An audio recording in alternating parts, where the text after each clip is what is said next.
Muchas gracias por estar aquí en una plática más del COICO, el Colegio Internacional de Profesores de Cosmobiología. Y en esta ocasión tenemos el honor de tener al profesor Miguel Aranda, quien nos va a presentar el signo de Tauro. Muchísimas gracias, profesor Aranda, y adelante. Muchas gracias, buen día. Vamos a iniciar en este ciclo de los signos que estamos empezando. La semana pasada nos apoyó aquí Fernando con Aries. Hoy estaremos hablando sobre Tauro. Tauro, el segundo signo en el zodíaco tropical, un signo que durante mucho tiempo fue el eje pues de todos los calendarios en el pasado, debido precisamente que por ahí cruzaba, sobre la constelación cruzaba el sol en primavera. Ahora lo hace diferente, se ha ido cambiando eventualmente, pero eso es respecto a las constelaciones. Hablamos un poquito del signo y la importancia de este signo tan antiguo. De hecho, la constelación es de las más antiguas que se tienen registradas históricamente. Y vamos a ver todo esto. ¿Qué nos dice el cielo respecto a las personas nacidas en este periodo, en este eh, mes relacionado con las influencias, con las características de este toro del cielo? Y bien, en esto vamos a ver que corresponde a las personas nacidas aproximadamente, nunca será muy exacto esto, siempre hay la posibilidad de que alguien diga que el 21 de abril o el 20, o 21 de mayo, en fin, pero más o menos en este periodo de tiempo entre abril y mayo es cuando nacen las personas que van a integrarse a la vida a través de este impulso que llamamos Tauro.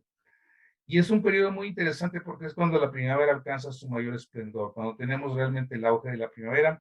La primavera está estable, además es el signo que nos encontramos en estos días. Y vemos cómo ya el calor ha llegado ya ya es estable, ya pasaron las épocas esas del cambio de clima, del cambio de temperatura, de fines de marzo, todo marzo, y un poquito de abril, en donde pues teníamos esos, a veces de repente amanecía todo un poquito fresco o había algo de frío en algunos lugares. Pues ya para estas fechas ya la primavera ya está establecida, ya tenemos precisamente la época en la cual la, la sensación primaveral está en su máxima expresión, está en su máxima potencia, dijéramos. Entonces, este es precisamente lo que representa este signo, ¿no? La parte más profunda, más intensa, más fuerte del periodo primaveral. Y estos, por lo tanto, son signos que están en la mitad. En Tauro es el primero que está a la mitad de la estación. Habrá otros signos que estén en la mitad de la estación que iremos viendo eventualmente. Pero este signo precisamente nos representa este periodo de estabilidad de la primavera. Entonces, según Ptolomeo, en su famoso Tetrabiblos, nos habla de que es un signo sólido, es la traducción que existe respecto a la palabra que él utiliza. Nosotros utilizamos otras que veremos más adelante. Nos habla de un signo sólido.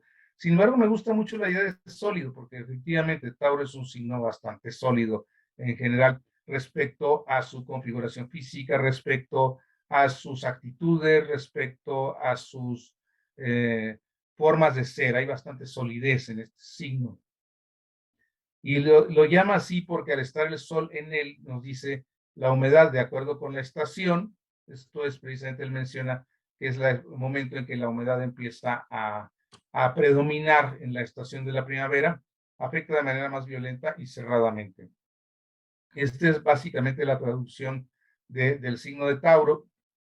Él lo hace respecto a varios signos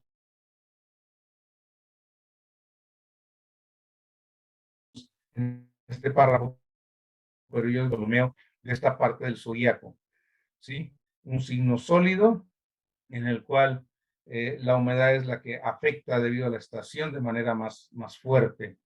Bien, pero esas son palabras de Ptolomeo respecto a este signo. Un signo, como decíamos, interesante, profundo, un signo intenso. Vamos a ver un poquito de este signo de Tauro en esta tardecita de primavera, precisamente. ¿Sí? Entre sus características, pudiéramos decir así en forma general, después ya iremos desglosando un poquito todo esto, esto nada más como para introducirnos un poquito al tema. En un sentido, dijéramos, positivo, en un sentido de sus mejores cualidades, pues está precisamente su expresión emotiva, habla de personas amorosas, apacibles, característico mucho de Tauro, esa apacibilidad, la paciencia, lo afectuoso, la lealtad, personas que tienen mucha conexión con todo el tema estético, por lo tanto pueden ser muy artísticas, trabajadores, laboriosos, tienden a acumular un poquito el espíritu económico, tratan de no malgastar sus bienes, retentivos, pacientes, decíamos, persistentes, conservadores, en ocasiones reservados y prácticos, con una gran fuerza de carácter. Bien, son algunos de los rasgos generales de un signo, ¿sí? Obviamente habrá quien sin ser de Tauro los pueda tener, eso ya es un estudio un poquito más profundo y más completo de lo que es el estudio cosmobiológico, cuando entendemos que no necesariamente por haber nacido en estas fechas vamos a tener todas estas características, es algo muy genérico, muy exclusivo de esta parte del zodíaco, de las partes de Tauro, pero pues hay personas que habiendo nacido, ya nos platicaría Fernando hace una semana respecto a los Aries, que en ocasiones tienen ciertos rasgos de este tipo porque hay planetas para los nacidos en Aries que pueden estar en el signo de Tauro, o también los Géminis pueden tener rasgos de este tipo, pero son más característicos de los Tauros, este tipo de rasgos. En cuanto en un sentido, dijéramos, en un sentido de la parte más tranquila, de la parte más luminosa, todos los signos tienen esta parte en donde expresan su mejor cara, pero igual también todos los signos y todos los seres humanos pues tenemos esas dos capacidades, dijéramos, la capacidad de mostrar nuestra mejor cara y la capacidad de mostrar esos rasgos que a veces encontramos dentro de la sombra, esos rasgos a veces un poquito más ocultos, o que por cuestiones básicamente del tema paradigmático, del tema social, del hecho de que tenemos que mostrar solo la parte buena, solo la parte que consideramos más noble, que consideramos más luminosa de nuestra propia naturaleza, pues negamos muchas veces la otra, no la queremos mostrar, se nos sale de repente de control, no nos agrada, pero es una cuestión cultural. Al final de cuentas, todos tenemos estas dos posibilidades, estos dos rasgos, tanto los rasgos de carácter amable como los rasgos de carácter duro, de carácter a veces grosero también. Entonces, obviamente, Tauro pues, también va a tener su parte difícil y en su parte difícil encontramos que algunos de sus rasgos pueden ser una fuerte sensualidad. Bueno, Tauro está muy enfocado al tema de los sentidos. Ahorita vamos a analizar todo esto con mucha más profundidad. Es muy lento para enojarse, pero capaz de una gran ira que va aumentando hasta llegar a estallar cuando se abusa de su paciencia. Es decir, las personas de Tauro pueden ser extraordinariamente pacientes, no se enojan con facilidad, pero sí tienden a acumular todos esos detallitos que les vamos nosotros provocando hasta que llegue el momento en el que pues esa energía acumulada tiene que manifestarse y llega a estallar. Puede llegar a ser orgulloso, brusco, materialista y testarudo, que dijéramos una de las características más importantes de Tauro, esa testarudez, esa obsesión por hacer las cosas a la manera que ellos consideran es la correcta, esa tosudez también, en fin, son rasgos importantes de Tauro. Después de todo, si se van a afinar con un animalito que tiene esas características, esa fijeza, esa fuerza, esa potencia que tiene precisamente este bovino, pues obviamente el estudio de la forma en que este animalito realiza su ciclo, realiza su vida en un sentido normal, no hablemos de estos eh, animalitos que son precisamente criados para la masacre, para la alimentación, pero si nosotros vemos el desarrollo natural de estos animales, pues son básicamente tranquilos. Eso les da tranquilidad precisamente a las personas que corresponden a este signo, porque el estudio eh, del que representa, el estudio de ese animal que representa, al final de cuentas, zodíaco es una ronda de animales, de ese animal que representa el signo, nos ayuda a entender muy a fondo por qué las personas funcionan de esa manera. Y así lo vemos, precisamente el toro no va a atacar de manera inmediata, sino que va a ser muy lento, va a estar aguantando, aguantando, aguantando, después empieza a golpear de manera fuerte el piso porque está mostrando que está inquieto, que está incómodo, que algo le está molestando. Y así estas personas, o sea, de repente empieza a dar signos de que, mira, no empieces, no empieces, está aguantando, pero una vez que estalla esa ira, pues entonces, así como el toro, pues se dejan ir y pueden ser bastante intensos en la expresión de su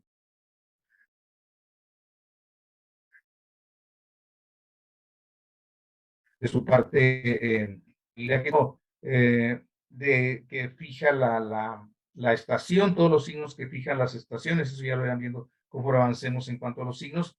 Todos tienen esa parte de orgullo y testarudez, todos la tienen, todos esos signos que fijan las estaciones, porque es parte de su naturaleza. Pero bien, el estudio precisamente de estas entidades que los antiguos asignaron a cada una de las partes del zodíaco, nos ayudan a profundizar mucho en la comprensión psicológica de las personas que comparten esa parte del zodiaco, en la cual el sol pasaba por esa zona. Entonces es interesante estudiar, por ejemplo, en el caso de Aries, pues a los carneros y también a los borregos, obviamente. En el caso de Tauro, pues a los becerros, a los toros, las vacas y todos estos bovinos que nos van a dar mucha enseñanza respecto a por qué la persona actúa de tal o cual forma. De hecho, una de sus características es su capacidad de soportar cargas, al igual que lo hacen estos animalitos en el campo. O sea, una persona de Tauro es capaz de soportar cargas muy grandes. Es una de sus características, le digo, por eso tienen espaldas anchas.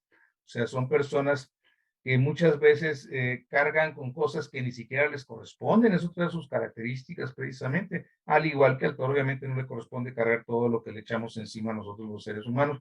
Pues entonces así estas personas de repente son las que dicen, hay que hacer esto, son las primeras a decir, pues si nadie lo hace, yo lo hago. Si otra persona no entra, yo entro. O sea, son las que andan cargando, como digo, a veces con cosas que otros signos ni siquiera se les ocurriría levantar la mano para hacer.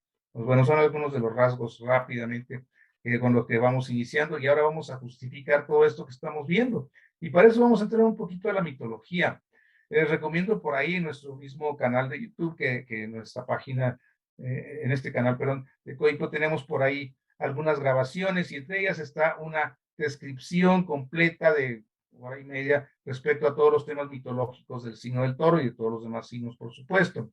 Entonces, voy a tomar ciertos rasgos de la mitología nada más para irlos enlazando con todo lo que es este signo y les dejo por ahí, si quieren profundizar en el tema mitológico, pues hay una plática completa al respecto, ¿sí?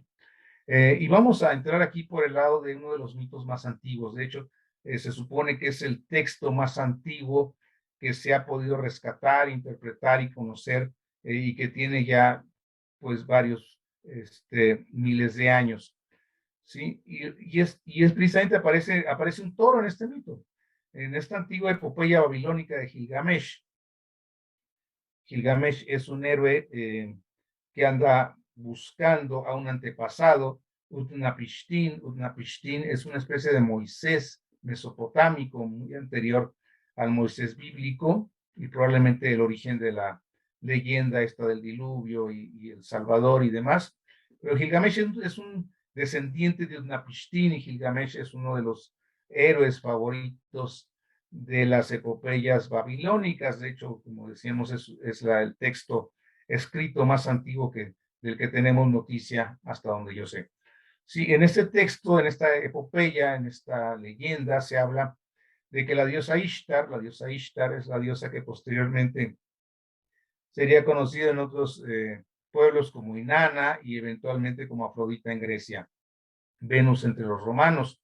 Nos vemos que ya desde aquí empieza a aparecer cierta asociación entre esta energía o este impulso que conocemos como Venus y que los antiguos babilónicos conocían como Ishtar con el toro, porque Ishtar envía precisamente a este Tauro, a este toro, el toro del cielo, a matar a Gilgamesh, porque Ishtar quería acercarse sentimentalmente a Gilgamesh, él que ya quería una relación con él, ella quería tener a lo mejor un hijo con él, y Gilgamesh la rechaza, entonces Ishtar se molesta, le manda a este toro a matarlo por rechazarla, pero entre Gilgamesh y su aliado Enkidu, este otro personaje que lo acompaña en todas sus aventuras, pues arrancan esa parte trasera del toro y arrojan los cuartos traseros al cielo, donde se convierten las estrellas que conocemos como Osa Mayor y Osa Menor.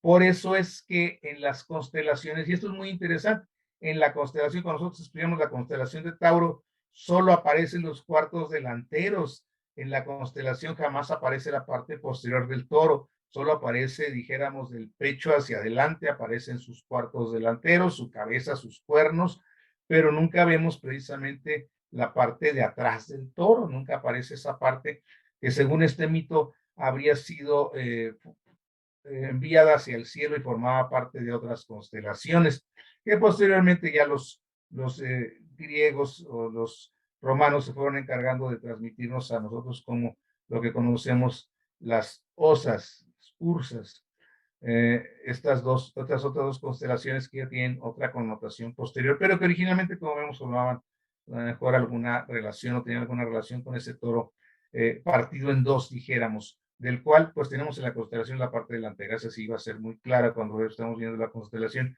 solo se muestra una parte del toro, nunca se muestra completo.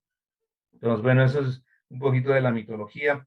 Y claro, el toro aparece en todas las mitologías de Levante, Mediterráneo, toda esta zona del Medio Oriente, Mesopotamia para empezar, pero también aparece en los mitos romanos, en los mitos griegos, aparece en los mitos chinos, aparece en Egipto.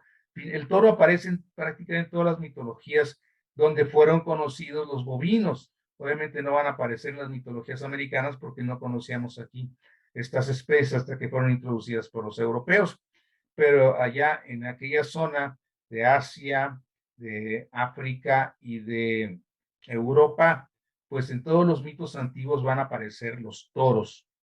Y este es un poquito de los primeros toros que nos van apareciendo.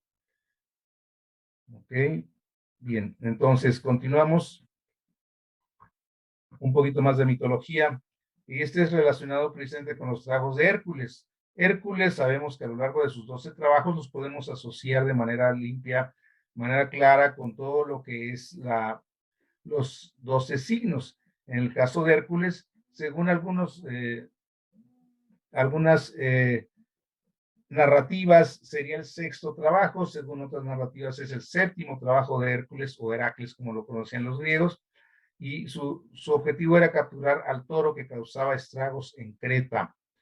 ¿Sí? Este toro es un toro que viene de una leyenda mucho más compleja, ¿sí? Porque eso simplemente Heracles se enlaza con la leyenda del toro, pero el toro viene de una leyenda mucho más compleja que tiene que ver precisamente con el dios Poseidón, el dios de las aguas, que ofrece a Minos, este rey de Creta, un toro para que él demuestre que es el heredero del trono, y en fin, todo ese mito está perfectamente narrado en esta presentación que les digo de la mitología de Tauro, que pueden consultar por ahí en nuestro canal de YouTube, ¿sí? Entonces Poseidón le entrega este toro al rey Minos, pero el rey Minos se compromete a sacrificárselo al dios Poseidón. Minos se atora, dijéramos, se queda fascinado con el toro, que es algo que analizaremos un poquito más adelante cuando estudiemos en esta misma plática un poquito de cómo funciona la psicología de Tauro respecto a este mito.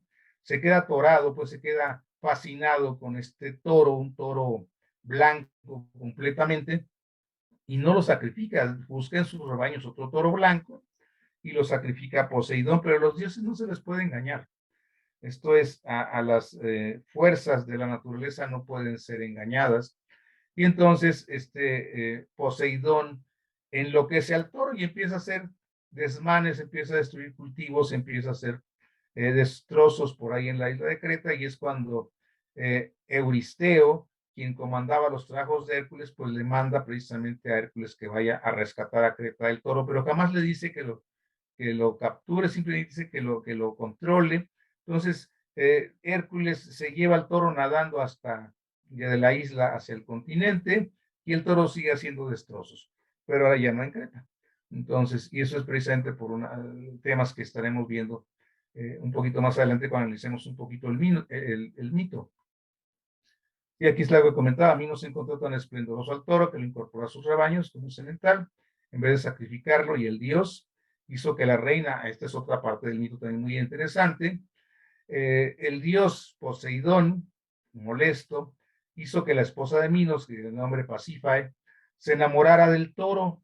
Esto es, le pide a Venus, a Afrodita, que le inspire una pasión descontrolada por el toro, por el famoso toro de Creta. ¿Sí? Entonces Pasífae pide a Dédalo, otro de los integrantes de este mito, este personaje que hace el laberinto precisamente, le pide a Dédalo que le fabrique un toro. Algunos mencionan que es de madera, otros que es de bronce. Bueno, le fabrica una vaca, perdón, una carcasa, es una vaca metálica que cubre con una piel de vaca para hacerle más realista, le pone llantitas y todo, en fin, para que la propia reina pueda meterse ahí adentro, y tiene una puertita por la parte posterior para que pueda copular precisamente con el toro, porque esa es la pasión que ella tenía, y de esa unión pues surge el famoso Minotauro, ¿sí? Entonces, así es como surge este ser mitológico a raíz de este famoso toro de Creta que Heracles habría de controlar después y llevarlo a otra zona de la antigua Grecia, en donde el toro siguió haciendo desmanes, pero por ahí nos queda el Minotauro también. Ahorita vamos a hacer un pequeño análisis psicológico y cómo es que estos mitos nos hablan un poquito de cuáles son las posibles fallas que puede tener una persona debido a sus impulsos naturales causados por la época del año en que la persona nace. Bien, continuamos pues con este mito. Como dice, Heracles consigue dominar al toro, lo conduce a través del mar Egeo hasta Micenas. Euristeo, este rey que había sido de alguna manera impuesto por la reina Hera sobre el propio Heracles para reinar en esta zona de Grecia, al ver al animal, lo quiso ofrecer en sacrificio a Hera, precisamente porque ella lo había colocado ahí como rey de esa zona, pero Hera lo rechaza. Esta era la esposa de Zeus, por la ferocidad del propio toro, y por lo tanto Euristeo simplemente lo deja libre y el toro sigue haciendo destrozos por ahí. ¿Sí? Por donde quiera que pasaba hacía algún destrozo, atravesó toda esta zona de Grecia, la Argólida, cruzó el istmo de Corinto, hasta llegar a que Teseo se lo encuentra, Teseo que es el inmolador del toro, precisamente este otro héroe griego, y lo mata cerca de la llanura de Maratón, no muy lejos de Atenas.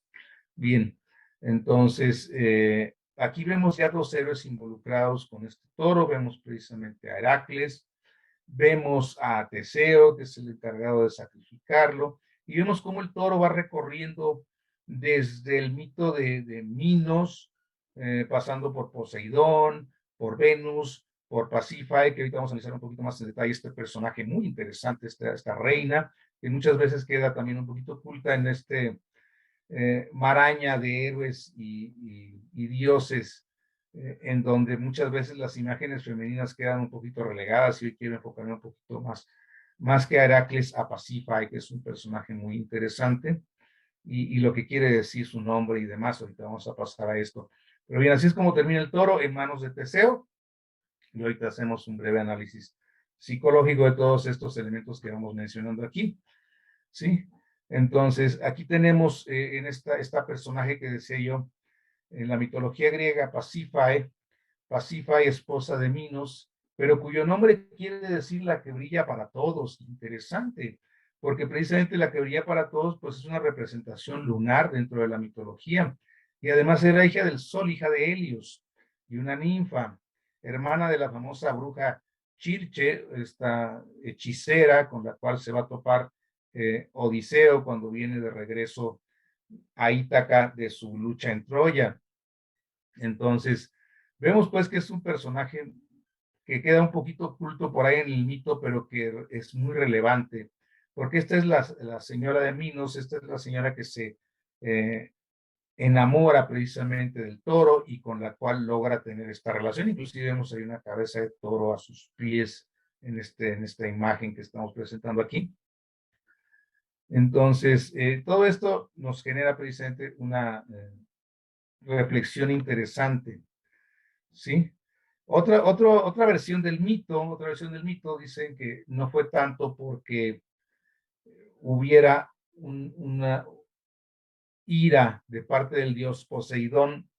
Al final de cuentas, Pasífae no le había hecho nada a él, era Minos el que había fallado, entonces, ¿por qué tenía que jugar la esposa el papel de la que tenía que traer al reino la desgracia? Pues, o sea, algo muy característico en los antiguos mitos, en donde es la mujer precisamente la que toma ese papel de ser la que provoca el problema, ¿no? Igual que Eva, igual que otras, Pandora y demás otras mujeres por ahí en la mitología. Pero aquí hay otra interpretación que me parece muy interesante. Ella misma, Pasífae, había dejado de procurar, de propiciar, de dar culto, dijéramos, de hacer sacrificios a Afrodita. Entonces, no fue por efecto de Poseidón, sino la propia Afrodita quien decidió castigarla por no darle su lugar, ¿sí? Por no integrarla, pues, a su culto. Y entonces le hizo sentir deseo por ese toro blanco. Otras versiones del mito también dicen que el castigo fue motivado por el rencor de Afrodita hacia Helios y su descendencia. ¿Por qué hacia Helios? ¿Qué tenía que ver Helios, el dios del sol, en todo esto? Y es otra parte interesante de la parte mitológica. La parte mitológica es fabulosa y vemos cómo se van enlazando los mitos unos con otros. Afrodita, esta diosa nacida de la espuma, de los genitales de Urano, que aparece por ahí desde el principio de la creación, de hecho antecede a muchos otros dioses, a los grandes dioses olímpicos, los antecede a Afrodita, puesto que habría nacido prácticamente en el principio de la creación, antes de que Zeus naciera, por ejemplo, antes de que Cronos reinara, en fin. Entonces, esta diosa eh, es casada posteriormente con el dios Hefestos. Hefestos es el dios de los infiernos, es el dios del inframundo y es un gran orfebre, es un gran orfebre. Allá vive en el inframundo junto con Hades y otros dioses por ahí, pero Hefesto es el orfebre, es el que elabora las armas de los dioses cuando van a hacer su famosa lucha contra Cronos. Hace el rayo para Zeus, hace el tridente para Neptuno y hace el casco de la invisibilidad para Hades. Pero Hefestos es cojo, es un dios feo, es un dios iracundo, es un dios frustrado, dijéramos, si hablamos en términos psicológicos modernos. Él está frustrado porque fue echado del Olimpo por feo. Y entonces al caer se lastima una pierna y entonces queda ahí renco, anda cojo. Y es casado con Afrodita. Pero obviamente Afrodita, esta diosa de la belleza, del amor erótico y demás, pues no se iba a quedar con esa pareja, entonces empieza a tener relaciones extramaritales, que llamamos actualmente. Empieza a tener relaciones con otros dioses, tiene por ahí relaciones con Hermes y de ahí nace el famoso Hermafrodito. Tiene relaciones con Marte, que es su amante favorito, con Ares. Y en esas relaciones, pues Hefestos se da cuenta porque Helios precisamente le avisa. Helios, el sol que ve todo, le avisa a Hefestos, oye, pues fíjate que te están poniendo el cuerno por ahí, fíjate que tienes un competidor y Aries está acostando con tu esposa. Hefestos, este gran orfebre, realiza un cubrecama, es una malla muy fina, tejida con mucho arte, con mucha obra, muy hermosa, la pone ahí en su lecho, y es un cubrecamas mágico también, porque funciona a manera de una red. Entonces, cuando Hefestos inventa un viaje, que él va a salir, que no va a estar ahí, y entonces Afrodita pues lleva a su amante Ares al lecho, y cuando están allí, pues en plena acción, dijéramos, esta manta se levanta y los deja atrapados en una especie de red. Siendo que Helios fue el que generó esta situación, porque el que le avisó a, a Hefestos que esto estaba sucediendo, pues entonces obvio que Afrodita estuviera molesta hacia Helios, porque había desenmascarado su romance. El final del mito es interesante, o sea, Hefestos cita a los dioses para que se rían de la situación, y resulta que los dioses se ríen de él, porque al final de cuentas es el engañado, es el cornudo. Entonces los dioses se ríen de él. Las diosas nunca van, por vergüenza, jamás van las diosas, se solidarizan un poco con Afrodita. Pero entonces, pues todos estos machos, todos estos dioses masculinos, pues obvio es que la parte femenina va a quedar resentida con ellos y específicamente Afrodita con Helios. Por eso busca vengarse, por eso quiere ir contra su descendencia y decíamos que precisamente Pasifa es hija de Helios. Entonces se va a vengar de alguna manera, si no es de él, de su descendencia. Entonces es un poquito el contexto, pues, de este mito que aquí simplemente está narrado de forma muy concisa, ¿no? Dice, desde que este revelara a Hefesto soltero con Ares. Entonces, bien, ese es más o menos el mito. También por ahí aparece otro personaje que es convertido en gallo y demás. En fin, es interesante todo este mito. Pero vamos a analizar un poquito cómo viene todo esto, de dónde nos viene o qué nos dice precisamente aquí. En primer lugar, vemos cómo nos están relacionando aquí de manera importante al toro, a la luna, a Venus y otros personajes interesantes que más adelante astrológicamente van a tener alguna relación. Por eso quise narrarlo desde este ángulo. Sí, desde el ángulo de ya vimos un poquito de la constelación y cómo es que, por qué está la mitad. Ahora vemos un poquito de por qué van a aparecer la Luna y Venus en este signo de Tauro de manera relevante, por qué Marte también va a aparecer por ahí un poquito, en fin, porque todos esos forman parte del mito y al final de cuentas van cayendo dentro de lo que es precisamente la interpretación astrológica posterior.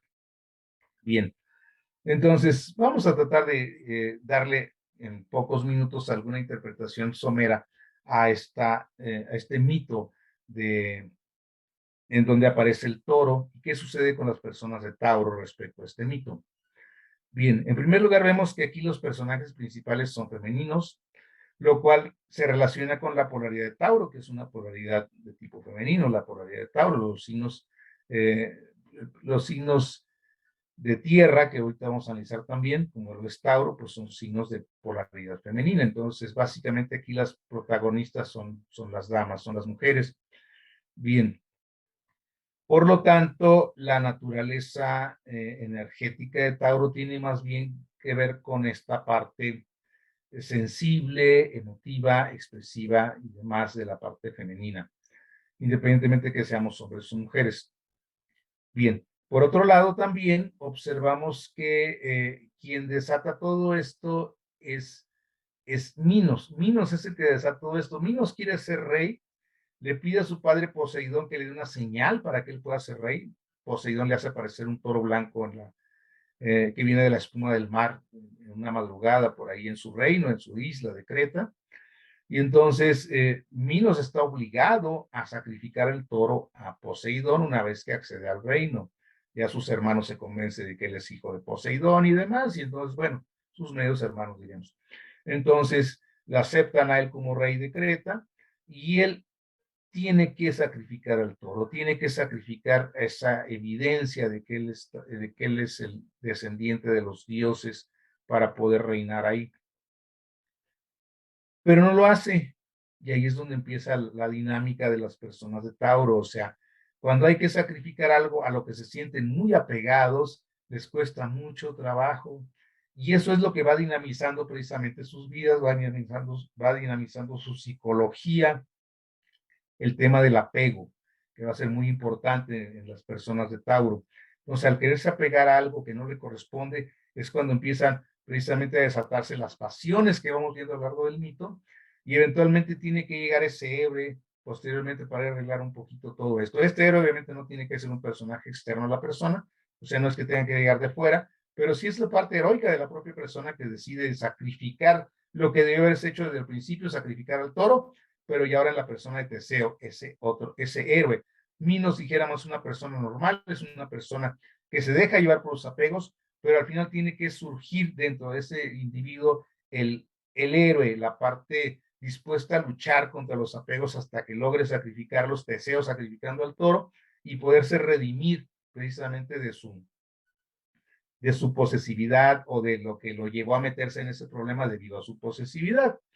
¿Sí? Entonces, Es un poquito cómo funciona así el mito respecto a las personas de Tauro. También va a surgir obviamente en el camino el Minotauro, que es esa parte oscura que todos llevamos, esa parte que todos queremos encerrar en el laberinto, esa parte que no queremos ver, pero que exige sacrificios constantes, en fin. Entonces, son temas interesantes para reflexionar todos aquellos que tenemos algún elemento importante en el signo de Tauro respecto a la dinámica de nuestras propias vidas. Bien, de forma somera, como decíamos en unos cortos minutos, una breve interpretación. Hay mucho más que ver en todo esto. Les recomiendo mucho a Joseph Campbell, que analiza bastante bien todo este mito y que está mucho más mencionado en esa plática que les comento de la mitología de Tauro. Bien, entonces vamos a seguir adelante porque nos queda todavía bastante material y no nos vamos a atorar ahorita con la mitología, pero nos ayuda a entender un poquito cómo funciona la psicología de las personas nacidas en esta parte del cielo, en esta parte del año en que el Sol cruza por el signo de Tauro, no con la constelación, ¿sí? Vamos a ver, porque ya las constelaciones y los signos sabemos están desfasados, tenemos un zodiaco sideral, un zodiaco tropical, pero no es nuestro tema en este momento. Bien. Vamos a ver la constelación de Tauro ahora, obviamente afinada con el signo de Tauro. Dice, asignar esta constelación con un toro es un evento muy antiguo. Probablemente surge desde esa época posterior a que el ser humano aprendió a tallar la piedra, que es el paleolítico superior, un poquito después, o inclusive en la parte alta del paleolítico, en la parte final del paleolítico, pues es cuando ya tenemos evidencia de que los seres humanos ubicábamos a este grupo de estrellas y las relacionábamos con un toro. Aquí vemos la constelación, pues básicamente se requeriría mucha imaginación para asignar a este grupo de estrellas como un toro, ¿verdad? Podríamos decir muchas cosas en cuanto a qué puede significar esta configuración. Obviamente las líneas están trazadas buscando eh, asimilarlo con un toro, pero aún así cuesta un poquito de trabajo. En fin, pero sabemos que ese fue un trabajo de los antiguos que nos legaron esta gran sabiduría y que no tenemos tal vez una idea muy clara de cómo es que lo hicieron o por qué lo asignaron a un toro, precisamente esta parte de las estrellas en el cielo. Bien, entonces es, como decimos, tiene al menos 17,000 años, no es que más esta asociación de esta constelación con, con el toro. Sí, inclusive se supone, se cree que estas cuevas, una de las más antiguas conocidas en Francia, en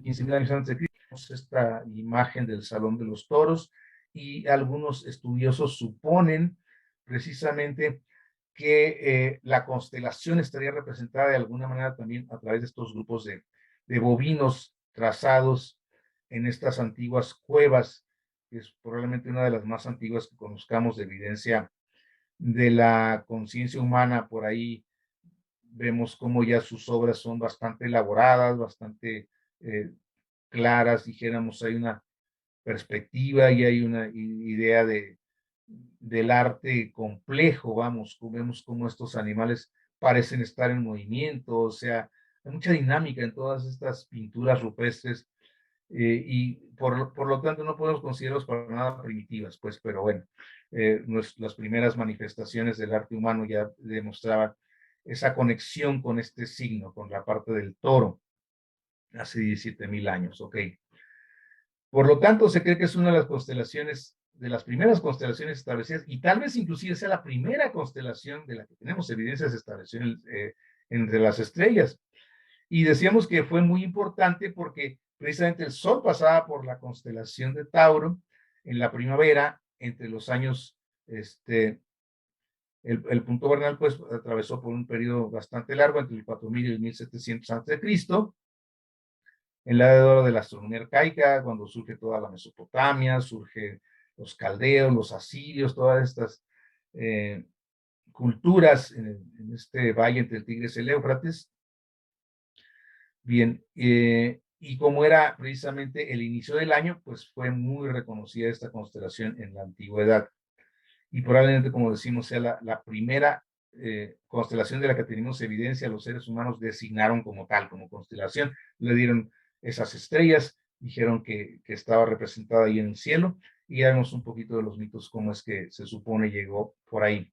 Sí, una de las configuraciones más interesantes precisamente de la constelación de Tauro son las famosas Pléyades, este grupo de estrellas, estas 7 hermanas, que se ha utilizado más o menos el mismo nombre en muchos idiomas, inclusive en grupos tan alejados de la parte europea como Australia, América del Norte y Siberia inclusive, ¿sí?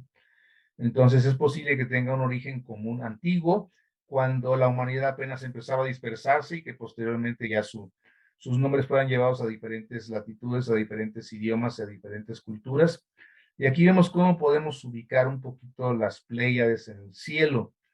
Sí, Orión es muy fácil de ubicar, sobre todo esas tres Marías que le llaman a veces, o 3 Reyes Magos que le llaman a veces, estas 3 estrellitas del cinturón de Orión. Si nosotros nos vamos en este sentido, vamos a encontrar esa estrella roja en el ojo del Toro, Aldebarán, una estrella muy notable en el cielo, y un poquito más o menos en la misma línea vamos a encontrar las Pléyades, un conjunto de estrellas muy interesantes, muy reconocidas también desde la antigüedad, formando parte de la constelación del Toro. Aquí tenemos más o menos cómo pudiéramos imaginarnos esta constelación del Toro, pero como decíamos al principio, pues es precisamente nada más medio toro lo que vemos, de acuerdo con esta antigua leyenda de Gilgamesh, en donde aparece el motivo por qué es medio toro. Decíamos precisamente porque es partido en dos durante esta batalla entre Gilgamesh, Enkidu y el famoso toro celeste enviado por Ishtar en contra de Gilgamesh para que lo matara, y al final resultó que venció Gilgamesh. Bien, entonces este es un poquito de la constelación también. Vamos a pasar al símbolo, el símbolo de Tauro, ¿sí? Se supone que este círculo representaría una cabeza de toro con sus cuernos, ¿sí? Pero sabemos que el toro ha sido solar, como lo vemos ahorita en la constelación, ha sido solar, porque ahí es donde empezaba la primavera, en el pasado, pero también ha sido lunar, en algunas culturas ha sido lunar. En Egipto, por ejemplo, era el buey Apis cargando el disco solar entre sus cuernos, pero en otras culturas fue considerado lunar. Entonces, de alguna manera pudiéramos suponer que el símbolo deriva de esta conjunción entre el círculo solar y los cuernos representados la parte lunar. Interesante cómo este es un símbolo muy sintético que nos aporta un poquito de idea de cómo es que fueron surgiendo los símbolos de los signos. Sí, al final de cuentas, la polaridad de los signos, de acuerdo con Ptolomeo, pues sería un signo de polaridad receptiva, pasiva, generadora, en fin, es un signo muy fértil, Tauro, y por lo tanto muy lunar, y sin embargo, debido precisamente a todos esos años en los cuales el Sol pasó por enfrente de la constelación de Tauro durante el equinoccio de primavera, pues también se le concede la potencia solar a este antiguo signo de Tauro. Bien, un poquito de su símbolo. En cuanto al elemento, el elemento que representa, decíamos, es el elemento tierra, pero hay tipos de tierra, o sea, hay diferentes ritmos en las tierras, o sea, igual que en los fuegos, en los aires o en las aguas, o sea, cada elemento tiene diferente ritmo, 3 ritmos básicamente. Entonces, el elemento tierra del signo de Tauro es cuando la tierra está fija, ¿sí? O la tierra que fija. De alguna manera es una tierra que retiene, que fija. Y podemos empezar desde el ángulo químico, la tierra que fija el nitrógeno, por ejemplo, que fija el nitrógeno para que sea una tierra fértil, precisamente. Entonces, esto es precisamente lo que permite que esa tierra ofrezca, que esa tierra dé frutos. Por lo tanto, vemos esa asociación tradicional entre la tierra y el toro, esta tierra que es arada precisamente por las yuntas de bueyes para ofrecer sus frutos a los seres humanos, pero que al final de cuentas los fija. O sea, el ser humano era nómada por naturaleza, de hecho sigue siendo nómada por naturaleza, pero hay algo que lo fija, y lo que lo fija al ser humano es la tierra, es ese atarse a la... El ser humano se hace sedentario cuando empieza a arar la tierra, cuando empieza a cultivar la tierra, cuando empieza a querer tener mayor seguridad respecto a su recurso. Vemos cómo esto se va dando inclusive a nivel de astrología precisional, más o menos por la era de Tauro, ¿sí? Cuando empiezan a surgir las grandes ciudades, las grandes culturas, eh, ya había sedentarismo previo desde hace como 10.000 años o más que se empieza a dar el sedentarismo entre los seres humanos, pero el gran esplendor de las primeras civilizaciones se viene dando más o menos por la época de Tauro. Entonces, vemos cómo la Tierra va fijando a los humanos, precisamente en esta época de Tauro, o cómo la Tierra va fijando a los seres humanos, ah, relacionado precisamente con la agricultura, que es el tipo de tierra que representa el signo de Tauro. Si el signo de Tauro representa una tierra fértil, ya después verán otras tierras diferentes cuando vean a los demás signos de tierra. Ahorita hablemos de esta. Esa tierra negra, esa tierra compacta, esa tierra rica en humus, capaz de producir frutos. Entonces, ese es el tipo de tierra de Tauro y por lo tanto representa, decíamos, a personas con una gran fertilidad, con una gran capacidad de fijarse, de estarse en un solo punto y de ahí florecer y dar frutos. Son otra de las características relacionadas ahora con su elemento, el elemento tierra. ¿Sí? De todos los 4 elementos, la tierra es el elemento más estable. Ya de por sí la tierra es estable, porque pues, la tierra no se va a ningún lado, así como lo puede hacer el fuego, el aire o el agua, pero la tierra no se va a ningún lado. Entonces, la tierra en sí es el elemento más estable y energéticamente seguro. ¿Sí? Entonces, pero también es el que tiene de los 4 elementos la vibración más lenta, es el más denso de los elementos y por lo tanto simboliza un significado práctico de la vida, o sea, la practicidad de decir, ok, estoy aquí, con esto tengo que trabajar, esto es lo que tengo, esto es lo que hay y aquí voy a hacer algo con esto, o sea, un significado práctico, no estar ilusionándose, no estar pensando, no estar suponiendo, no estar emocionándose, simplemente es lo que hay y con esto vamos a ver qué hacemos. Fija la estabilidad, precisamente el lado material, ¿sí? O sea, todo esto nos representa el elemento tierra y Tauro es el elemento tierra y es una tierra muy rica, es una tierra muy húmeda también. Hablábamos de esa humedad que mencionaba Ptolomeo en su texto. Entonces, bueno, además es la característica del elemento tierra por ahí. Entonces, por lo tanto, las personas de tierra y básicamente las personas de Tauro están en constante búsqueda de estabilidad y seguridad. Y así hacen que y a este elemento, por lo tanto, les es muy difícil manejar los cambios repentinos. O sea, a las personas de Tauro y en general todas las personas de tierra les cuesta trabajo manejar las cosas inesperadas. ¿Por qué? Porque son estables, son tierra, les gusta estar ahí, les gusta que las cosas se repitan rutinariamente, que los ciclos vayan dándose, están apegados a la naturaleza, sus ciclos naturales, la siembra, la preparación de la tierra, la siembra, el riego, la cosecha, en fin, y revolver otra vez lo que sí, o sea, recuperar otra vez la misma tierra, se vuelve a preparar, se vuelve a sembrar, se vuelve a cuidar, se vuelve a regar, se vuelve a cosechar, año con año, año con año. Por lo tanto, cualquier cosa que les cambie la vida a las personas de tierra y específicamente los tauros, no les va a ser fácil. No les va a ser fácil precisamente porque son muy estables y les gustan las rutinas y les gustan las cosas tranquilas. Bien. ¿Sí? Obviamente eso les da estabilidad y aliado a ese elemento, pues precisamente por esos ciclos son muy productivos, ¿sí? Y también muy apegados al poder, ¿sí? Tienen una energía que influye en la capacidad sólida y consistente de sus logros. Son personas que gustan tener logros, les gusta materializar sus esfuerzos. Para el elemento tierra, obtener ganancias es de suma importancia. Ganancias en el sentido financiero, ganancias en el sentido de estabilidad, de seguridad, de tranquilidad, todo tipo de ganancias son capitalizables para los signos de tierra y mucho, muy claro en el signo de Tauro. Sí, es decir, ¿cómo voy a capitalizar esta situación? ¿Cómo voy a capitalizar este tiempo que estoy invirtiendo, este tiempo que estoy aquí en este mismo lugar? En forma, obviamente, de relaciones, como decía, en forma de contactos, de afectos, de pequeñas posesiones de las que se van haciendo, en fin, pero se van arraigando. Y esa es la característica de Tauro. Bien, precisamente porque está relacionado con el elemento tierra. Obviamente son personas muy conscientes de los límites, conectados muy bien con el mundo material y con los sentidos físicos. Eso lo vamos a ver más hacia el final de la plática, como esa cuestión de las personas de elemento tierra y muy específicamente los tauros se manejan mucho a través de los sentidos, los sentidos son físicos, los 5 sentidos, algo que ellos puedan ver, puedan palpar, puedan oler, puedan sentir, eso es lo que funciona, ¿sí? Y eso es característico de todos los signos de tierra, pero muy obvio en Tauro. Me gusta mucho esta imagen precisamente porque representa ese tipo de tierra que yo decía, esa tierra que al final de cuentas, a pesar de todo, está verde. Ese es el color de Tauro precisamente, el verde. ¿Por qué? Porque es el contacto con la naturaleza, con la materia. Bien.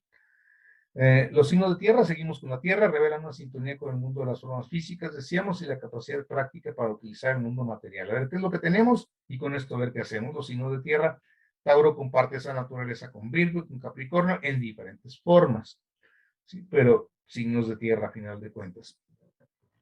Su cualidad, o sea, el qué ritmo lleva, qué ritmo lleva la tierra de Tauro. Ahí sí es donde ya se va a especificar, se va a centrar, se va a, dijéramos, a definir qué tipo de tierra es la de Tauro. Y esa es la tierra fija, decíamos. Por lo tanto, si de por sí la tierra es estable y además la fijeza, pues es mucho más estable. Por lo tanto, es el más estable de todos los signos, el más confiable, el más arraigado, el más fijo. ¿Sí? Existen dentro de estos ritmos 4 estabilizadores del zodiaco, los que estabilizan las estaciones, y es el que estabiliza la primavera, y es el más estable de los 4 estabilizadores, puesto que es tierra y es fijo. Entonces, eso le da esa seguridad, esa decisión, esa tenacidad y esa tosudez también, esa a veces terquedad del Tauro de decir, esto es lo que yo quiero y aquí me aferro a estar aquí y a lograr esto. Y lo van logrando porque son tenaces, son lentos, pero constantes en estar trabajando, en estar logrando, en estar acumulando, en estar concretando todo lo que se les haya ocurrido o haya sido su sueño en algún momento. Entonces, es esa tenacidad, esas son sus grandes cualidades de Tauro, el poder decir, no sé cuánto tiempo me va a llevar, pero no tengo prisa, lo voy a lograr, y ahí va paso a paso, paso a paso, como decíamos, como lo hacen los animalitos al arar por ahí un terreno grande, pues no llevan prisa, pero lo van haciendo constante y firmemente, así hasta terminar el surco y luego el que sigue y el que sigue hasta terminar todo el terreno. Pues es la naturaleza precisamente de las personas de Tauro. Bien, después tenemos aquí, seguimos con los signos fijos, decíamos. Representa la energía centrípeta, o sea, la energía que se irradia hacia adentro, rumbo al centro, es decir, son atractivos, son personas que tienden a acumular, a atraer, a mantener, porque son de energía centrípeta.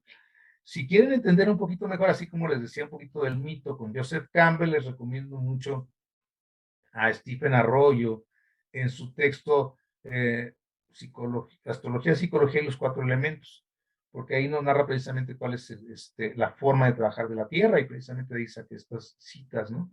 Esa energía centrípeta del elemento Tierra que tiende a jalar las cosas hacia sí, hacia su centro.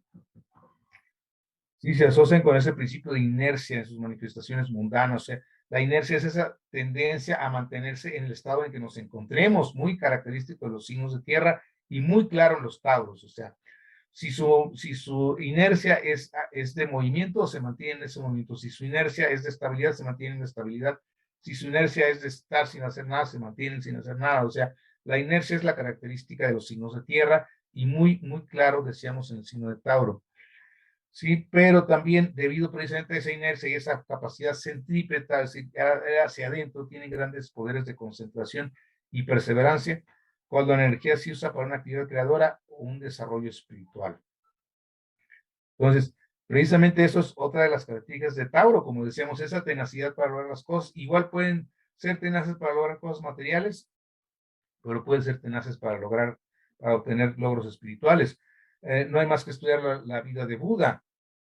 Buda, según la leyenda, había sido del signo de Tauro, nacido el 1 de mayo, y entonces vemos a un Buda con una tenacidad a toda prueba, buscando la iluminación, buscando su realización, buscando en diferentes formas, ayunando, mortificando su cuerpo, en fin, él busca, llega el momento del Buda en que dice con esa tenacidad característica de los Tauros, dice, me voy a sentar bajo esta higuera y de aquí no me levanto hasta que logre mi objetivo. Entonces es la tenacidad, y ahí se sienta hasta que hasta que alcanza la iluminación. Obviamente no es algo así de que lo haya logrado rápido, vamos, nos dice la leyenda, pasó por muchas pruebas ahí con su propia mente, con sus propias visiones, con sus demonios y demás, pero ahí es donde logra su iluminación por su tenacidad, su perseverancia. Entonces vemos cómo, a diferencia de como muchas veces nos quiere hacer ver que el Tauro es una persona muy apegada al tema material, el Tauro simplemente es una persona capaz de los logros que busque, y si sus logros son, sus búsquedas son materiales, las va a lograr, y sus búsquedas son espirituales, también las va a lograr por esa tenacidad que, como vimos, está caracterizada por la vida de este pues, gran maestro, de Buda, de Gautama. Entonces, por ahí pueden también buscarle un poquito cuál es la forma de trabajar de un Tauro cuando se pone una meta que quiere alcanzar. ¿Sí? Entonces, de las tres cualidades, esto es de los signos cardinales, que ya vieron uno por ahí con Aries la semana pasada, los signos mutables que verán la próxima semana, y esta que estamos viendo, los fijos, de las tres cualidades, cardinal, fija y mutable. Los fijos son los más centrados en el aquí y el ahora. ¿Por qué? Porque son concretos, porque saben perfectamente que los signos de tierra saben, están conscientes de que lo que tenemos es el aquí y el ahora, que no hay otra cosa y por lo tanto son los más centrados en ese sentido.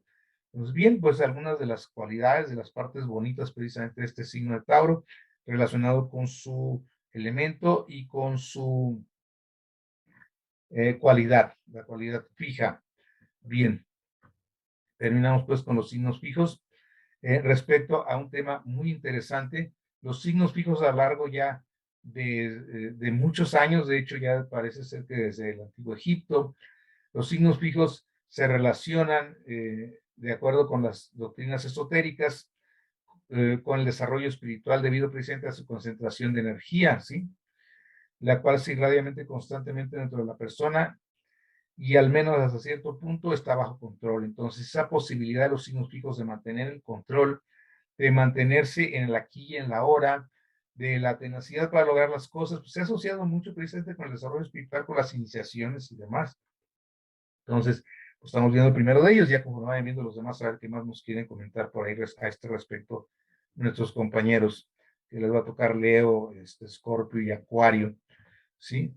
Entonces, si una persona ha nacido con el sol en signo fijo, como es el caso de Tauro, es muy probable que sienta intuitivamente la profundidad y la potencia del espíritu dar de vida dentro de sí mismo. ¿Por qué? Porque está precisamente con esa capacidad de ir hacia adentro, por efecto de la tendencia de la Tierra en este caso, sobre todo, pero aparte de la fijeza. Entonces vemos cómo Tauro también es capaz de altas realizaciones espirituales, a diferencia de como siempre se nos ha manejado, el Tauro buscando su seguridad, que si la busca, Tauro buscando sus tierras, Tauro buscando su dinero, teniendo sus negocios, que sí lo tienen, porque saben que requieren eso, porque saben que requieren estabilidad, que requieren seguridad, que requieren tranquilidad, para después disfrutar de lo que ellos realmente quieren. O sea, primero se dedican a cimentar en la parte material. Recordemos que Buda también tenía su vida resuelta, pues era precisamente descendiente de reyes y heredero del reino y demás. Entonces, pues no se trata de desdeñar esa parte material, pero el Tauro jamás lo hará, pero sí para muchos, pues de utilizarlo en un sentido constructivo para hacer algo más. Entonces, bien, vemos cómo el Tauro también puede tener esa otra posibilidad y esa otra tendencia, no solo quedarse atorado en la parte material, en esa posesividad de la que hablábamos en el mito, que tiene que ser eventualmente sacrificada por Teseo al matar al toro para dejar atrás esas pasiones y seguir adelante. Lo mismo sucede con el Minotauro, que también es matado también ahí por Teseo en el laberinto y demás, en fin. Entonces, como decíamos en la antigüedad, estos signos se conocieron como las puertas del avatar, son claves iniciáticas importantes, y sí son símbolos claves de las direcciones mayores del alma, porque la energía concentrada trae también a estas personas el potencial para concentrar su propia conciencia y para ir centrándose en esa búsqueda e ir logrando sus metas, como ya poníamos el ejemplo por ahí de este gran maestro Siddhartha Gautama. Bien, nos viene un poquito de la fijeza y la tierra. que nos queda por aquí un poquito de la polaridad.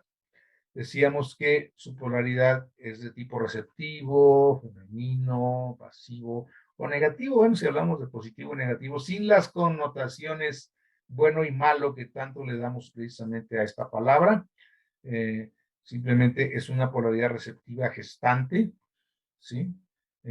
Muy paciente, de naturaleza atractiva, como decíamos, esto tiende a atraer las cosas, esa fuerza centrípeta de la que hablábamos, bien, su polaridad junto con estos otros signos que están por acá del lado derecho.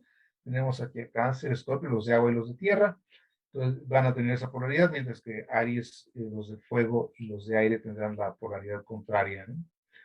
Pero es muy interesante analizar ese yin y yang. El otro día, dando una ojeada por ahí al Tao Te Ching, me surge una cita muy importante de Lao Tzu cuando dice: si conectas con tu yang sin perder tu yin, entonces tienes la realización prácticamente. O sea, la cuestión es esa, conectar con las dos polaridades y no desdeñar alguna porque tiene connotaciones de acuerdo con la palabra. Pues en nuestra cultura, dijéramos, maniqueísta, ¿no? De blanco y negro, pues sentimos que lo negro y lo malo y lo negativo van de la mano. Las polaridades no tienen nada que ver con eso, pero a veces, digo, el término se puede malinterpretar. Bien, su palabra clave o sus palabras claves, porque los signos fijos, y de esto nos estamos enterando ahorita que estamos empezando con los signos fijos y cómo sus palabras claves nos hablan de cómo son las personas de Tauro. Su palabra clave fundamental es yo quiero, ¿sí? Pero yo quiero en el sentido de esa tenacidad para obtener lo que buscan, ¿sí? Yo quiero alcanzar mis metas, yo quiero llegar a esta parte, yo quiero lograr esto. Es el yo quiero de Tauro. Obviamente también tiene otra connotación, como decíamos, que en ocasiones se apegan a las cosas, se aferran, y entonces es esa pasión de querer, de querer tener, de querer poseer. Pero en lo general, esa palabra de yo quiero representa su voluntad, representa su tenacidad, representa su esfuerzo para alcanzar sus metas. Entonces, una palabra clave de Tauro es yo quiero, y es la que, por la que más lo conocemos precisamente. Sin embargo, tiene otra palabra, que es la palabra yo tengo. Sí, porque una de las características de los signos fijos es tener dos palabras claves. Y a diferencia de los dos signos, se lo tienen una, los signos fijos tienen dos. Bien, a ver qué les cuentan por ahí mis compañeros cuando digan los demás signos fijos. Sí, pero una de sus características de los signos fijos es tener dos palabras claves. Y representa su parte posesiva, es decir, o sea, yo tengo, pero no solo en el sentido, decíamos, de los bienes materiales, que sí son muy importantes para Tauro, pero decir, yo tengo estabilidad emocional, yo tengo relaciones, yo tengo contactos, yo tengo trabajo, o sea, se aferra mucho a sus cosas también, entonces parte natural del signo y también está representado por esta palabra yo tengo. Entonces sus palabras claves, yo quiero y yo tengo. Bien. Domicilio, ¿qué planeta tiene su domicilio por ahí en el signo de Tauro? Sí, de acuerdo con Ptolomeo, todos los planetas tienen un domicilio diurno y un domicilio nocturno, ¿sí? Entonces, el signo de Tauro es el planeta Venus, el que tiene su domicilio. Ya hemos hablado un poquito del mito, cómo Venus está involucrada por ahí con los toros, en diferentes formas. Y Ptolomeo nos lo explica de esta forma, dice: a Venus, cuya naturaleza es templada, le ha sido atribuido el muy fecundo Tauro. Entonces, también le atribuye por ahí a otro signo, ¿verdad? Que ya lo verán más adelante, pero Venus de naturaleza templada se le atribuye el signo fecundo de Tauro. Bien, eso es lo que nos comenta Ptolomeo en la breve cita que pone de por qué Venus está a gusto, dijéramos, en este signo de Tauro. Al final de cuentas, Venus es el planeta no solo del amor, también de la belleza, también de la fertilidad, en fin, un planeta erótico fundamentalmente, pues se afina muy bien con la sensualidad taurina, porque como decíamos, al final de cuentas, Tauro es un signo que le gusta disfrutar de la vida. Y qué mejor planeta para representar el disfrute de la vida, el goce de los placeres materiales que Venus. A Tauro le gusta disfrutar del descanso, le gusta disfrutar de la comida, le gusta disfrutar del arte, de la estética, en fin. Entonces, ¿qué mejor planeta que Venus para el signo de Tauro? que le gusta tanto disfrutar de sus sentidos, de la buena música. Entonces, ahorita antes de empezar parece que estábamos escuchando por ahí una pieza muy interesante y muy rica, ¿no? De la ópera. Entonces, pues todo eso le gusta a Tauro, le gusta disfrutar esta parte precisamente porque su planeta regente es precisamente el Venus, el planeta de los placeres también. Por otro lado, pues también dentro del mito hablábamos un poquito de esto, habrá un planeta que se siente incómodo por ahí en esta zona, que es Marte precisamente.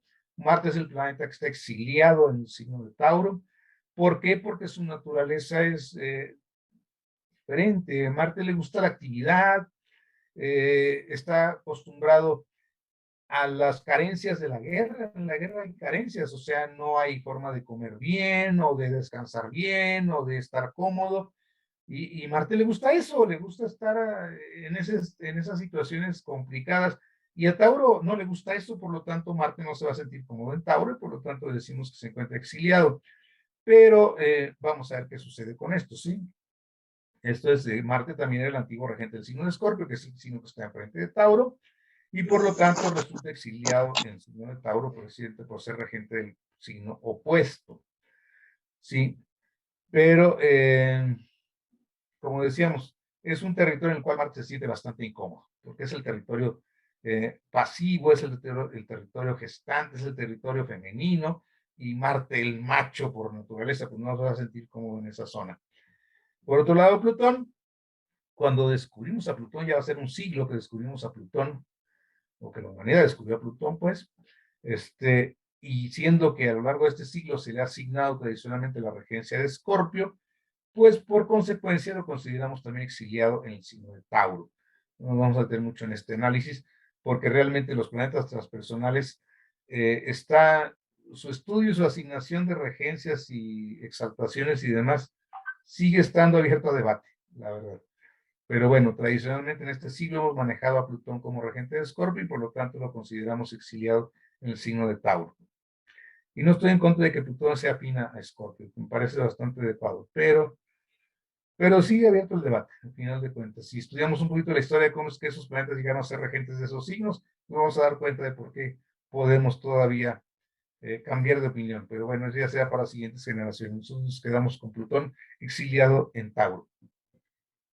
Bien, la luna se exalta en el signo, ya hablamos un poquito del mito de Pasífae y cómo es esta diosa lunar también, o esta representación de la parte lunar, y precisamente su relación, su apasionamiento con ese toro, bueno, precisamente es un signo en el cual la luna se va a exaltar.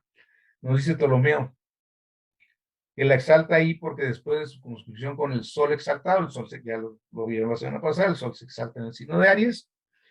Bien, entonces la luna cruza por ahí, se empieza a alejar, y entonces empieza a mostrar su primera fase en el signo de Tauro, comienza a aumentar su luz y su elevación precisamente en el siguiente signo. Entonces, después de haber hecho esa conjunción con el sol exaltado en Aries, la luna va avanzando y se va a exaltar en Tauro. Es la explicación que da precisamente Ptolomeo.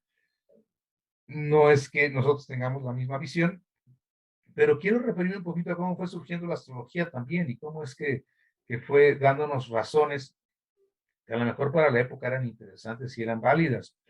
Nosotros podemos decir que precisamente en un signo tan fecundo como Tauro, pues la luna, que es básicamente la energía fecundante más o fecundada, que es gestante, la luna es la energía gestante más importante, aquella que puede gestar, que puede dar cuerpo, ¿sí?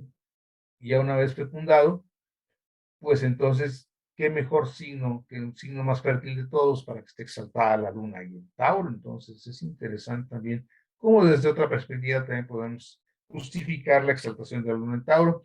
Y la verdad eh, con lo que son los planetas, los 7 planetas adicionales y la forma en que fueron asignadas sus regencias y exaltaciones, ahí sí no tengo ningún conflicto. Mi conflicto es estrictamente con los nuevos, con los transpersonales.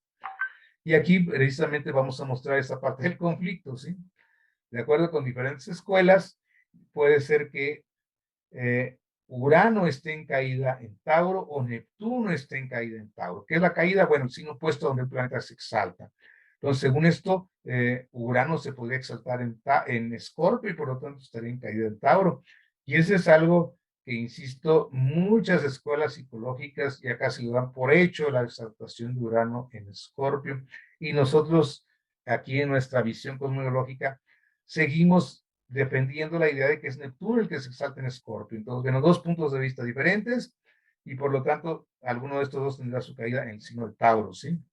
Como digo, muchas escuelas modernas asignan al signo de Escorpio la exaltación de Urano, y por consecuencia, pues estaría en caída en el signo de Tauro. Sería el motivo por el cual lo estamos asignando ahí en su caída, de acuerdo con estas escuelas, que son varias, no es una sola, son varias escuelas, y básicamente es el común de los astrólogos estudian que Urano se exalta en Escorpio, que está en caída en Tauro. Nosotros, desde el punto de vista de nuestra escuela cosmológica, definimos que Neptuno es el planeta que se exalta en Escorpio, y por lo tanto vemos su caída en el signo de Tauro.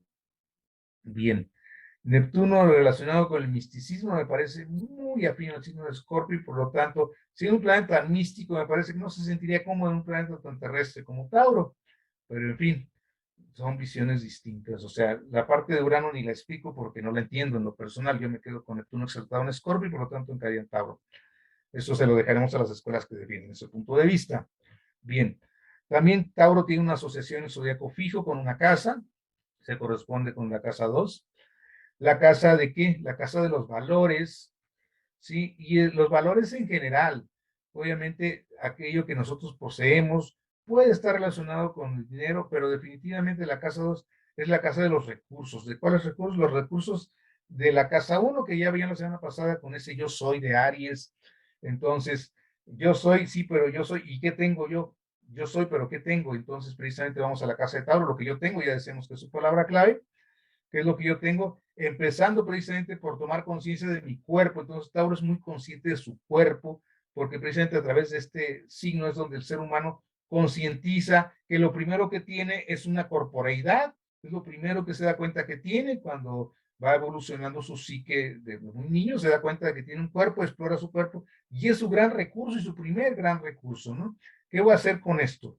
Eventualmente irá descubriendo más recursos, ya veremos siguientes signos que va descubriendo, pero lo primero que descubre el ser humano después de su esencia, el yo soy, es qué tengo. ¿Y qué es lo primero que tengo? Un cuerpo. Entonces vemos cómo tiene que ver con algo que para mí es muy valioso, pero que si bien por extensión el dinero se le da cierto valor, pero lo más valioso, como decimos siempre, es a final de cuentas un cuerpo estable, un cuerpo sano, un cuerpo afinado, dijéramos, un cuerpo con el cual pueda yo hacer algo simplemente.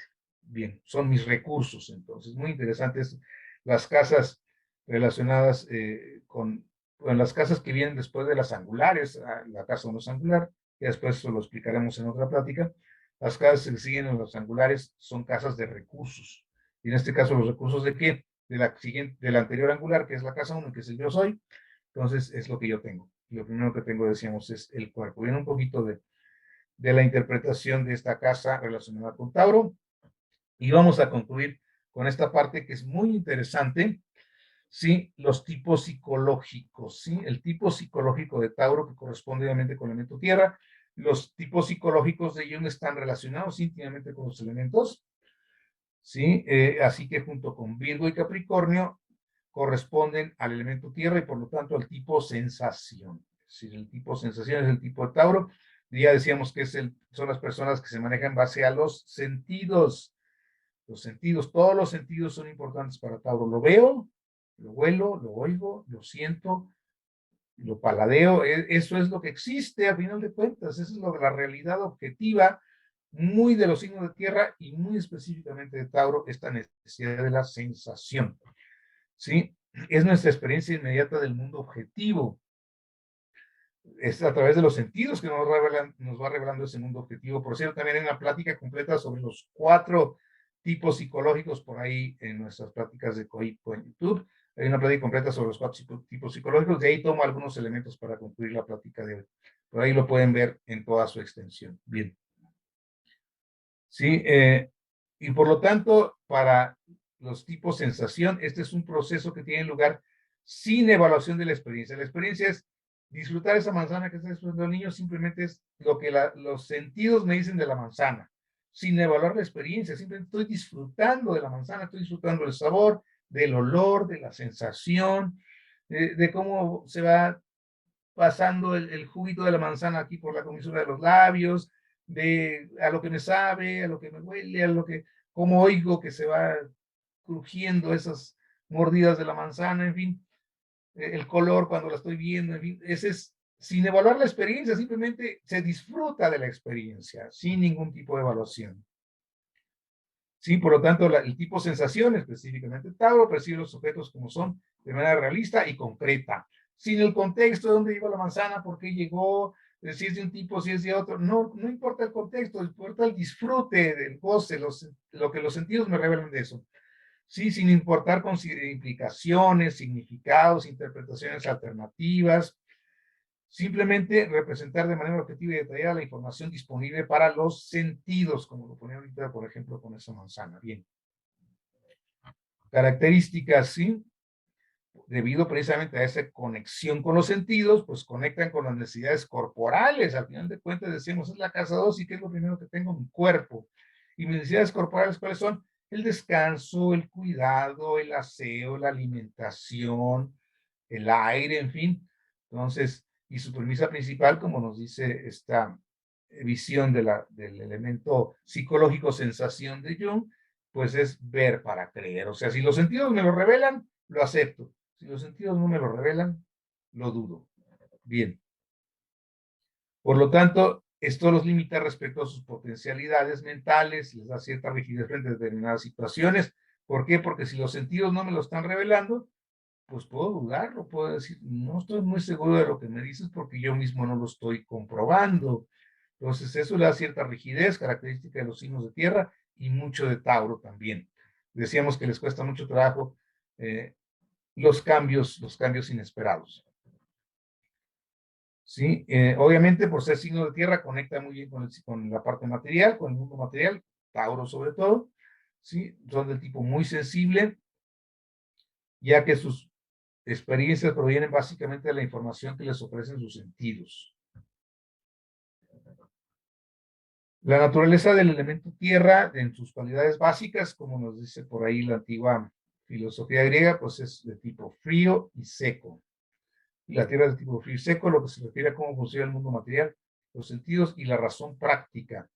Esto es, no es que les cueste trabajo el tema intelectual, simplemente que su razón es objetiva, es práctica, realista, concreta, pragmática, o sea, no van a estar especulando sobre las cosas, son buenos para hacer cuentas, son buenos para llevar orden, son buenos para estructurar cosas, en eso sus mentes trabajan muy bien.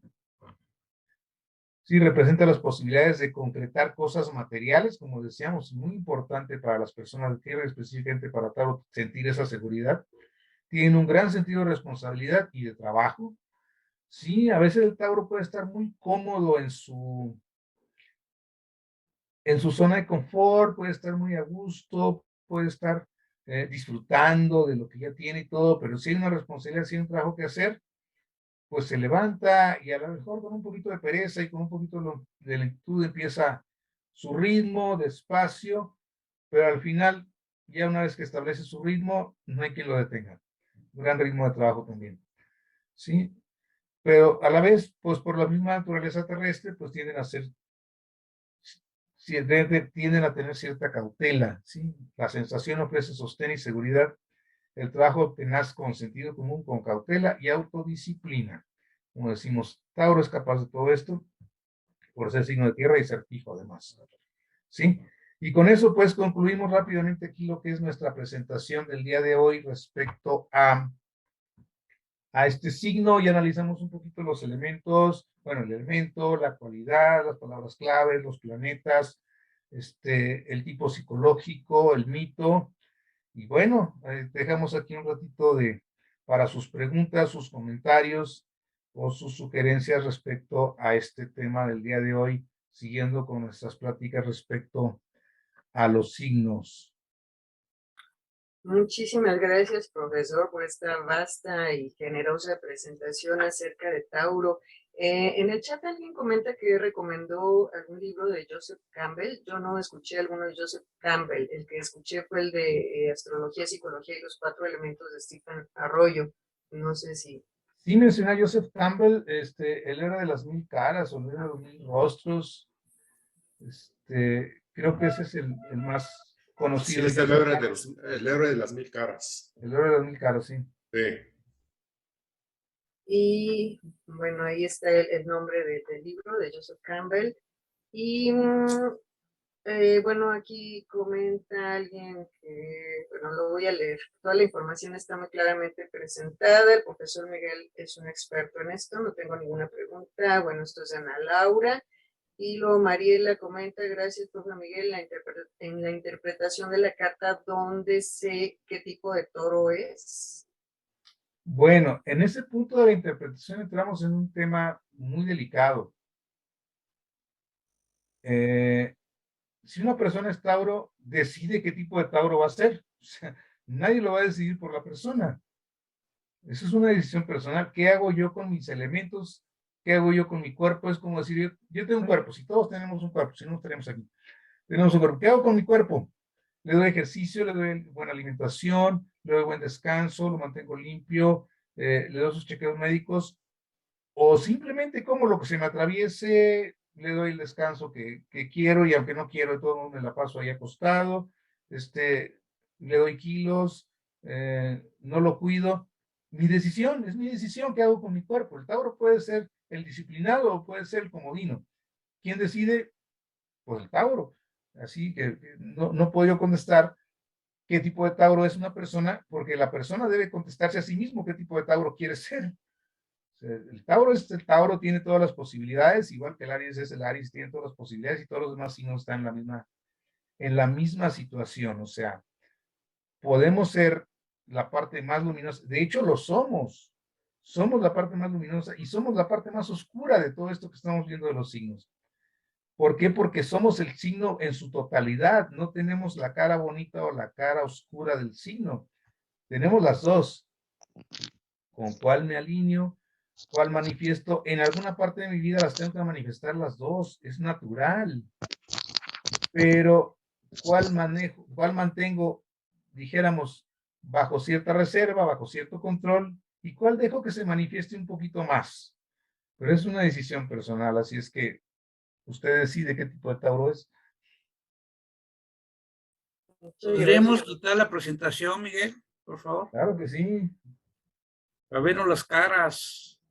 Aquí Uy, están todas las caras. pero no. Tendrán que abrir su cámara los que no la tienen abierta para poder vernos la Claro. cara en el buen sentido. Y Mariela Bartolano comenta, bueno, pregunta que si le podría hablar sobre lo que hay que hacer de acuerdo a Hércules o a los trabajos de Hércules. ¿Lo que hay que, perdón? Lo que hay que hacer de acuerdo a los trabajos de Hércules. Recuerdo los trabajos de Hércules, bueno, precisamente domar esa pasión, ¿sí? Si Hércules nos representa a Hércules domando las pasiones representadas por el instinto del toro que estaba haciendo destrozos, y él lo que hace es tomarlo, llevarlo a otro lado. Mientras lo tiene Hércules, el toro está totalmente bajo control. Entonces, esa es la parte del trabajo de Hércules, o sea, decir que sí tengo un cuerpo, o sea, como decíamos, está afín con la casa 2, la casa 2 tiene que ver con lo que yo tengo y lo primero que tengo, decíamos, un cuerpo, que lo tengo. ¿Ese cuerpo tiene necesidades? Sí. ¿Ese cuerpo tiene pasiones? Sí, porque no solo el cuerpo físico, es un cuerpo integral, completo, tiene una naturaleza anímica, tiene una naturaleza intelectual, tiene una naturaleza espiritual, o sea, son muchos cuerpos, ustedes quieren, y todos son míos, o sea, todo es parte de lo que yo tengo. Pero claro, en un mundo materialista, pues es muy claro ver el cuerpo físico, nada más. Volvemos a la parte de tierra, no solo veo lo que puedo, digo, solo acepto lo que puedo ver. Bueno, pero puedo sentir mis emociones y mis pasiones, soy consciente de ellas, pero puedo ser consciente de mis pensamientos, aunque no los vea. Entonces, eso es lo que hace avanzar un poquito al tema del Tauro, ¿no? O sea, no me quedo nada más con el cuerpo porque también siento, porque también pienso, porque también tengo aspiraciones y demás. Bueno, ahorita contesto esto de dónde está Tauro, ahorita les pongo inclusive una. Buenas tardes. Sí. Agradezco su ponencia, de verdad excelente. soy Tauro. Qué bien. Soy Tauro Felicidades. y sí me identifico así con todo lo que dice. Soy muy firme, sí soy.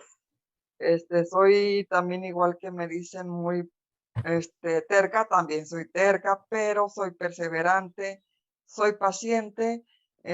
Mi zona de confort, lo que usted decía, lo que queremos ser. Sí, perfecto.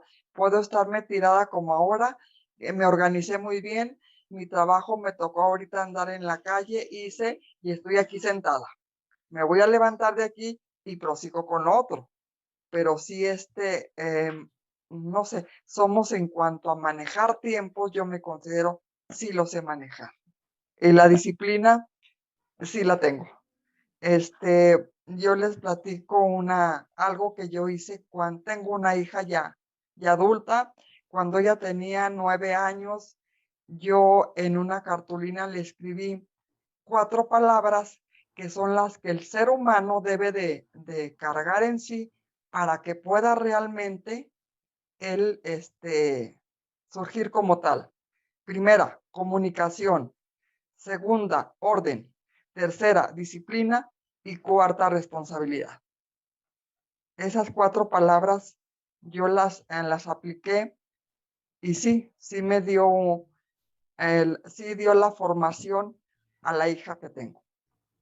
Qué bien, esa es la parte de Tauro, así concreto. Concreto, o sea, soy práctica. Les comento, ahorita estoy con el taller con el, con el GADPA Francisco Cárdenas. Me cuesta mucho trabajo leer, me cuesta mucho. Soy muy práctica, soy muy, o sea, no, de pronto digo, no me complico la vida, veo el sentido así más objetivo y lo hago. Sí me identifico mucho con lo que dijo, con lo que usted su ponencia. Bueno, pues es lo que hemos vivido también. Algo También, conozco de Tauro. exactamente, es lo que hemos vivido y sí. Bien, agradezco mucho esta ponencia y estaremos presentes en las demás. Un buen día para todos. Bienvenida, gracias. Bien, ¿algo más que tenemos por ahí? Preguntan en qué parte del cielo está la constelación de Tauro y en dónde está la Osa Mayor, pregunta María Consuelo. No están tan lejos, no están tan lejos. ¿Se pueden ver en esta etapa del año? Sí se pueden ver. Les recomiendo buscarlas. Ahorita se llama el amanecer por el lado del oeste. Por el lado del oeste. Ahí aparece Orión y ahí ya pueden ubicar a Tauro. También hay varias aplicaciones donde ya se puede ver, se busca lo que cualquier planeta o cualquier constelación, se apunta al cielo con el teléfono y son hermosas esas aplicaciones porque se puede ver ahí ahí les va el diciendo cielo. que están viendo, sí. Y bueno, también comenta Alfredo Barrera que si puede comentar sobre los decanatos de Tauro. ¿En qué sistema? Buenas tardes. Me retiro, mucho gusto. Hasta el próximo. Buen día, Nadia. Mucho gusto. Gracias, Nadia. Gracias. A ver si quiere abrir su micrófono, Alfredo Barrera, para hacer su pregunta o formular su pregunta. Sí, muy buenas tardes, muy buena ponencia. ¿Podrías hablarnos un poquito de los decanatos, cómo es Tauro en cada uno de sus decanatos, por favor? Ok, gracias. Vamos a ver, en los decanatos, voy a utilizar el sistema occidental, que es el que tengo más a la mano, más fácil de interpretar, porque hay al menos 3 sistemas de decanatos, si no es que hasta 4. Al menos 3 sistemas de decanatos. Pero el sistema occidental, el primer decanato de Tauro está regido precisamente por Venus, en donde las características que mencionamos estarían mucho más claras, mucho más relevantes los primeros 10 días. Los siguientes 10 días, su decanato sería de Mercurio. Entonces ahí encontramos un Tauro un poquito más tendiente a ver cómo soluciona sus situaciones. Puede ser un poquito más comerciante también, ya no tan posesivo como sería el primer decanato de Venus, no tan apasionado tal vez, un poquito más intelectual, por el decanato de Mercurio, y por último tenemos el decanato de Saturno, que podría ser el Tauro más disciplinado, más ordenado, más estructurado, desde la perspectiva de los decanatos occidentales, porque como digo, hay al menos 3 sistemas de decanatos: occidental, oriental y hebdomario. Al menos esos 3 que yo conozco. Ok, muchísimas gracias. Para servir. Gracias, profesor. Ya no hay más preguntas en el chat. Si alguien tiene alguna otra pregunta, puede abrir su micrófono y formular su pregunta.